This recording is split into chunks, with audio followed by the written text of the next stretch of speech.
अस्सलाम वालेकुम students, my name is Syed Mohammad Ali और आज हम अपने न्यू चैप्टर एंजाइम्स को शुरू करेंगे। तो एंजाइम्स के इंट्रोडक्शन में सबसे पहले एंजाइम की डेफिनेशन को पढ़ लेते हैं।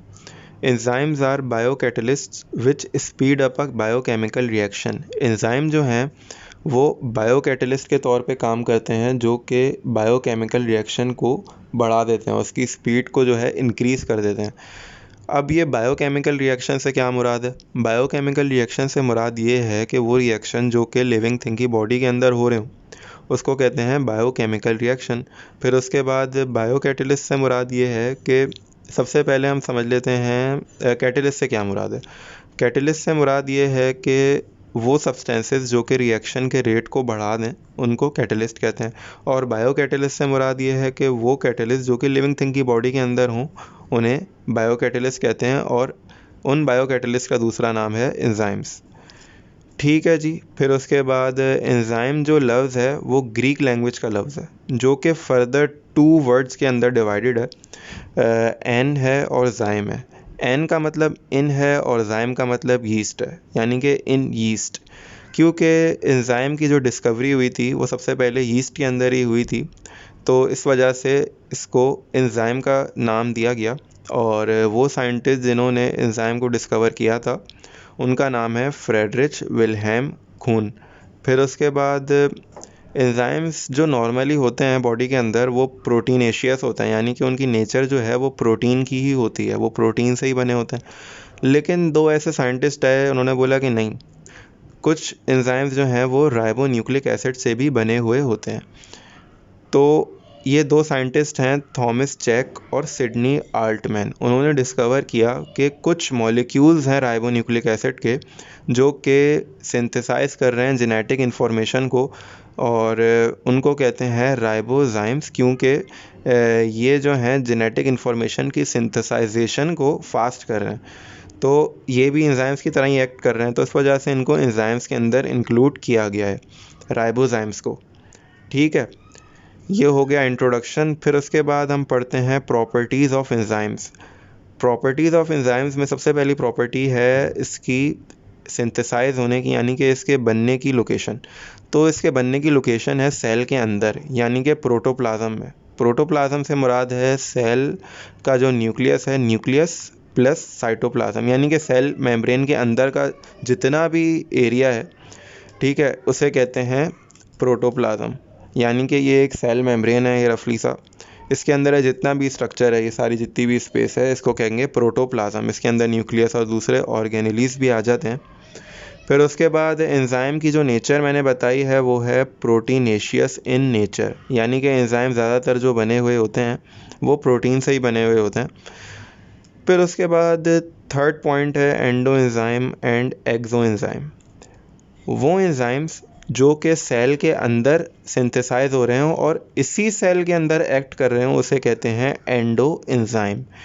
और एक्सो एंजाइम का मतलब है कि वो एंजाइम जो कि किसी और सेल के अंदर सिंथेसाइज हो रहे हों और दूसरे सेल के अंदर जाके अपनी एक्टिविटी को परफॉर्म करें, यानी कि एक सेल में सिंथेसाइज हो गए, फिर वहाँ से डिस्चार्ज होके दूसरे सेल के अंदर जाएंगे और अपनी एक्टिविटी जो कि इनकी है वो परफॉर्म करेंगे। फिर उसके बाद स्पेसिफिसिटी की बात कर लेते हैं। एंजाइम्स जो हैं एक्शन स्पेसिफिक होते हैं और सबस्ट्रेट स्पेसिफिक होते हैं। इसका मतलब ये है कि एंजाइम्स जो हैं वो एक स्पेसिफिक सबस्ट्रेट, यानी कि एक ख़ास सबस्ट्रेट के साथ रिएक्ट करते हैं। सबस्ट्रेट से मुराद ये है कि वो सब्सटेंस जो कि एंजाइम से रिएक्ट करने के बाद प्रोडक्ट बन जाए, यानी कि सब्जेक्ट जो है जिसको हम रिएक्टेंट कह सकते हैं, ठीक है, उसको कहते हैं substrate. Substrate is the initial form of a substance. Product is the final form of a substance which is catalyzed by enzyme. फिर उसके बाद स्ट्रक्चर ऑफ एंजाइम की बात करें तो एंजाइम का स्ट्रक्चर इस तरह से है। ये एक सिंपल डायग्राम है जिसमें मैंने कॉइल्ड फॉर्म ऑफ प्रोटीन्स को शो कराया है। अब ये कॉइल्ड फॉर्म ऑफ प्रोटीन्स जो हैं आपस में मिलकर एक ग्लोब्यूलर सी सिमेट्री बनाते हैं। इस ग्लोब्यूलर सी सिमेट्री को कहते हैं एंजाइम। अब you may be noticing that these two arrows, right. तो ये जो दो आपको एरोस दिख रहे हैं, सबसे पहला वाला एरो जो है वो ये स्पेस है सेंटर में, इसको कहते हैं एक्टिव साइट। इसके अंदर जाएगा हमारा सब्जेक्ट जो कि है सबस्ट्रेट, ठीक है। फिर उसके बाद एंजाइम अपनी एक्टिविटी परफॉर्म करेगा और फिर वो यहाँ से निकल जाएगा प्रोडक्ट बन के, और ये है एलोस्टेरिक साइट।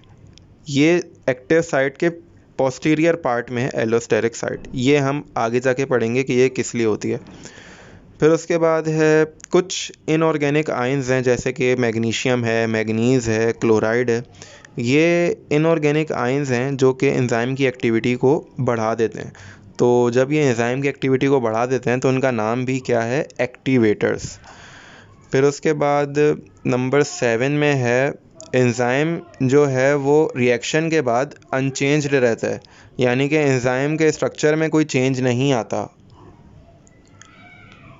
इसके अलावा अगर हम 8th पॉइंट को डिस्कस करें तो enzymes are thermolabile and pH sensitive, यानी कि एंजाइम्स जो हैं वो हीट सेंसिटिव भी हैं, यानी कि ये हीट से भी एक्ट करेंगे, और पीएच सेंसिटिव भी हैं, यानी कि ये एक स्पेसिफिक पीएच पर वर्क करेंगे।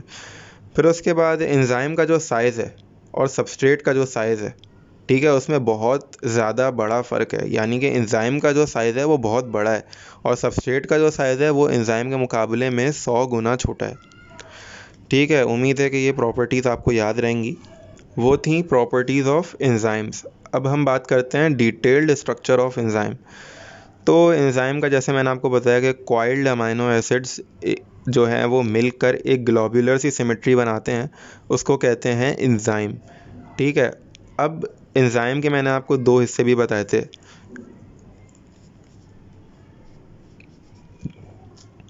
एक है सेंटर में जिसको कहते हैं एक्टिव साइट, जिस पर सबस्ट्रेट आके लगेगा और एंजाइम अपनी एक्टिविटी परफॉर्म करेगा, और एक है एलोस्टेरिक साइट। ठीक है, इसके अलावा एक्टिव साइट के ऊपर कुछ चार्जेस की भी डिस्ट्रीब्यूशन हुई होती है, जो कि मैंने पॉजिटिव से शो किया हुआ है। ज़रूरी नहीं है कि पॉजिटिव ही हो, नेगेटिव भी हो सकते हैं, लेकिन फॉर एग्जांपल मैंने पॉजिटिव से इन चार्जेस को शो किया हुआ है। फिर उसके बाद यही है कि एक्टिव साइट में चार्जेस हैं और उसकी एक स्पेसिफिक शेप है, जिसकी वजह से वही सबस्ट्रेट एक्टिव साइट से बाइंड हो सकता है जिसकी शेप इस एक्टिव साइट से मिलती हुई हो। इसी वजह से एंजाइम जो है वो एक स्पेसिफिक सबस्ट्रेट के साथ रिएक्ट करता है। ठीक है, इसके अलावा एक्टिव साइट के 2 पार्ट्स हैं, एक पार्ट है बाइंडिंग साइट, एक पार्ट है कैटालिटिक साइट। बाइंडिंग साइट से जो है सबस्ट्रेट वो वीक बॉन्ड बनाता है, यानी कि वो अटैच होता है बाइंडिंग साइट से। ज़ाहिर नाम है कि बाइंडिंग से ही इसका नाम लिया गया है। तो बाइंडिंग साइट का फंक्शन ये है कि सबस्ट्रेट इससे वीक बॉन्ड्स के, यानी कि जो टेम्परेरी बॉन्ड्स कहलाते हैं, उससे ये जाके मिलेगा। फिर उसके बाद दूसरा जो कैटालिटिक एक्टिविटी है एंजाइम की, वो दूसरा एक्टिव साइट जो है वो परफॉर्म करेगा, यानी कि दूसरा पार्ट है एक्टिव साइट का वो परफॉर्म करेगा, जिसको कहते हैं कैटालिटिक साइट। ये है कैटालिटिक एक्टिविटी के लिए।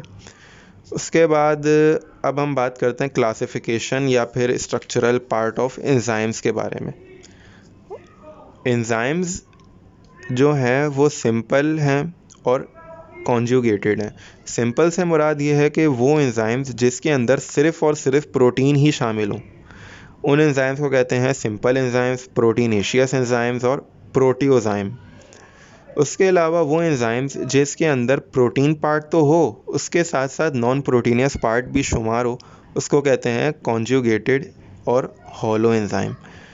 ठीक है, फिर उसके बाद अब आप सोच रहे होंगे कि इसके अंदर तो 2 पार्ट्स हैं, तो अब इसकी फ़र्दर क्लासिफिकेशन कैसे होगी। तो इसकी फ़र्दर क्लासिफिकेशन ऐसे है कि इसके अंदर क्या है, protein plus non proteins part. तो उस प्रोटीनस पार्ट जो कि इसके अंदर शामिल है उसको कहते हैं एपो एंजाइम, और नॉन प्रोटीनियस पार्ट को कहते हैं इसके प्रोस्थेटिक ग्रुप।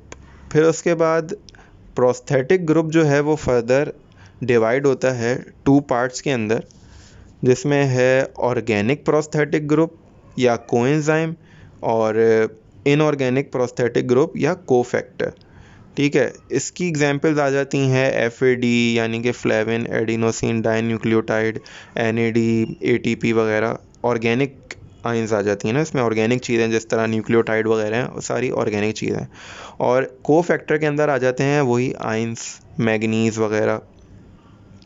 ठीक है। इसके अलावा एक और प्रॉपर्टी है इन दोनों की कि ये दोनों डिटैचेबल हैं, यानी कि ये दोनों जो हैं वो डिटैच हो जाते हैं एंजाइम से जब इनका काम हो जाता है। ठीक है, तो ये बात है क्लासिफिकेशन ऑफ एंजाइम्स के बारे में। अब हमारा नेक्स्ट टॉपिक जो है वो है mechanism of enzyme action. Enzyme काम किस तरह करता है भाई? तो एंजाइम जो है वो काम इस तरह से करता है कि एंजाइम के साथ आया पहले सबस्ट्रेट, यानी कि एंजाइम को दिखा सबस्ट्रेट, बल्कि सॉरी उल्टा बोल रहा हूँ मैं, सबस्ट्रेट को दिखा एंजाइम, क्योंकि एंजाइम तो फिक्स है ना। तो सबस्ट्रेट सबसे पहले एंजाइम के साथ मिलेगा, ये दोनों बाइंड होंगे, फिर उसके बाद बनेगा एंजाइम सबस्ट्रेट कॉम्प्लेक्स। ये एंजाइम सबस्ट्रेट कॉम्प्लेक्स को मैंने शॉर्ट फॉर्म ES से शो किया हुआ है। फिर उसके बाद मैंने बताया था कि एंजाइम जो है वो सबस्ट्रेट को प्रोडक्ट के अंदर फॉर्म करता है with the help of active site. Active site की कैटालिटिक एक्टिविटी ने सबस्ट्रेट को प्रोडक्ट के अंदर बना दिया। तो अब इसको कहेंगे क्या? Enzyme product complex. पहले पढ़ रहे थे एंजाइम सबस्ट्रेट कॉम्प्लेक्स, अब सबस्ट्रेट चूंकि प्रोडक्ट के अंदर बन गया तो अब हम कहेंगे एंजाइम प्रोडक्ट कॉम्प्लेक्स EP। फिर उसके बाद एंजाइम प्रोडक्ट कॉम्प्लेक्स जो है वो आगे जाके दो पोर्शन के अंदर डिवाइड होता है, यानी कि एंजाइम और प्रोडक्ट को रिलीज़ कर देता है। तो आप ये देखें, एंजाइम जैसा शुरू हुआ था एंड में वैसा ही मिला, ना उसकी कंसंट्रेशन में कोई फ़र्क आया, ना उसके एज सच अमाउंट में कोई फ़र्क आया। तो एंजाइम के अंदर कोई फ़र्क नहीं आया, लेकिन जो सबस्ट्रेट है उसके अंदर काफ़ी फ़र्क आया। सबस्ट्रेट अब क्या कहलाया? प्रोडक्ट, क्योंकि अब वो अपनी फिनिश्ड फॉर्म के अंदर मौजूद है। ये है मैकेनिज़्म ऑफ एंजाइम एक्शन। अब सबस्ट्रेट किस तरह से एंजाइम के ऊपर बाइंड करता है और क्या इसका प्रोसेस होता है, उसके लिए हमारे पास हैं दो मॉडल्स। एक है की लॉक मॉडल और एक है इंड्यूस्ड फिट मॉडल थ्योरी। तो की लॉक मॉडल से मुराद ये है कि जिस तरह एक लॉक जो है वो एक स्पेसिफिक चाबी से ही खुल सकता है, ऐसा तो नहीं होता ना कि एक लॉक जो है वो दुनिया की हर चाबी से खुल रहा है। तो हर लॉक के लिए उसकी एक स्पेसिफिक चाबी है। इसी तरह हर एंजाइम के लिए उसका एक स्पेसिफिक सबस्ट्रेट है। तो लॉक और चाबी के दरमियान एक फ़िज़िकल इंटरेक्शन होता है ना, यानी कि दोनों मिलती हैं तभी जाके दरवाज़ा खुलता है। तो फिज़िकल इंटरेक्शन जो है एंजाइम का और सबस्ट्रेट का, वो ये मॉडल डिस्कस करता है। इसके अलावा मैंने आपको बताया था कि एक्टिव साइट जो है वो उसके ऊपर कुछ चार्जेस की डिस्ट्रीब्यूशन भी हुई होती है। तो अगर ये चार्जेस हैं एक्टिव साइट के और ये चार्जेस हैं सबस्ट्रेट के, तब ये जाके बाइंड करेगा, क्योंकि opposite charges will attract each other. लेकिन अगर सेम चार्जेस होंगे तो ये बाइंड नहीं करेगा। इसका अगर मैं इन शॉर्ट कंक्लूजन दूं तो लॉक से मुराद इसमें एंजाइम है, की से मुराद इसमें सबस्ट्रेट है। ठीक है, यानी कि एंजाइम होगा उसका एक स्पेसिफिक शेप होगा और की होती है, यानी कि सबस्ट्रेट होता है उसका एक स्पेसिफिक शेप होता है। ठीक है, तो अब वो स्पेसिफिक शेप जाके अपने ही एंजाइम के साथ अटैच होगा, किसी दूसरे एंजाइम के साथ अटैच नहीं होगा। तो इसका इन शॉर्ट कंक्लूजन यही है। उसके अलावा थोड़ी सी मैंने जो है वो एक्सप्लेनेशन लिखी है। Particular substrate with particular charge can react with a particular enzyme. ठीक है, अब हम बात करते हैं दूसरे मॉडल की, induced fit model theory. Induced fit model theory से मुराद ये है कि एक्टिव साइट जो है एंजाइम की वो फ्लेक्सिबल है, यानी कि जब सबस्ट्रेट उसके ऊपर आके लग जाता है तो फिर वो अपना शेप जो है वो थोड़ा बहुत तब्दील करती है। सबस्ट्रेट के लगने से पहले तब्दील नहीं करती, वरना तो सबस्ट्रेट कैसे बाइंड होगा उससे जाके। ठीक है, तो ये अपना शेप को थोड़ा सा तब्दील करती है। उसकी वजह ये है कि वो एंजाइम को इसकी वजह ये है कि वो सबस्ट्रेट को हर तरफ से ग्रास्प कर लेती है, पकड़ लेती है और हर तरफ से उसको जो है अपनी कैटालिटिक एक्टिविटी के अंदर परफॉर्म कर लेती है। यानी कि अगर मैं इसको समझाऊं तो ये समझ लें एक सबस्ट्रेट है, ठीक है, और ये जो है वो एक्टिव साइट है। अब ये सबस्ट्रेट जो है एक्टिव साइट के साथ बाइंड हो गया। ठीक है, अब कहाँ से टच हो रहा है? यहाँ से वॉल से टच हो रहा है, इस वॉल से टच हो रहा है, इस वॉल से टच हो रहा है। लेकिन ये जो ये जगह है, ये जगह है, ये खाली है। तो अब क्या होगा, कॉशलैंड ने बताया था कि अगर इस तरह से आ जाता है सबस्ट्रेट, ठीक है, तो अब ये एक्टिव साइट इस तरह से अपना शेप तब्दील कर लेगी, जिसकी वजह से ये अब सबस्ट्रेट को हर जगह से पकड़ लेगी। ठीक है, ये हो गया आपका सबस्ट्रेट और ये हो गया आपकी एक्टिव साइट जो कि अब बॉल शेप के अंदर बन चुकी है। तो ये मकसद है इंड्यूस्ड फिट मॉडल थ्योरी का। और नेक्स्ट टॉपिक जो है हमारा वो है energy of activation. Energy of activation से मुराद ये है कि वो एनर्जी जो कि एक बैरियर है केमिकल ट्रांसफॉर्मेशन के और रिएक्टेंट एनर्जी के, उसे कहते हैं एक्टिवेशन एनर्जी। तो ये सब आपके सर के ऊपर से गुजर गया होगा, तो इसको मैं फर्दर एक्सप्लेन करके समझाता हूँ। एक्टिवेशन एनर्जी वो बैरियर है रिएक्टेंट एनर्जी और केमिकल ट्रांसफॉर्मेशन के दरमियान। ठीक है, अब आप ये बोल रहे होंगे केमिकल ट्रांसफॉर्मेशन क्या है। केमिकल ट्रांसफॉर्मेशन का मतलब ये है कि सबस्ट्रेट ट्रांसफॉर्म हो रहा है प्रोडक्ट के अंदर, उस ट्रांसफॉर्मेशन को कहते हैं केमिकल ट्रांसफॉर्मेशन। और जो रिएक्टेंट है यानी कि जो सबस्ट्रेट है उसकी भी एक एनर्जी है।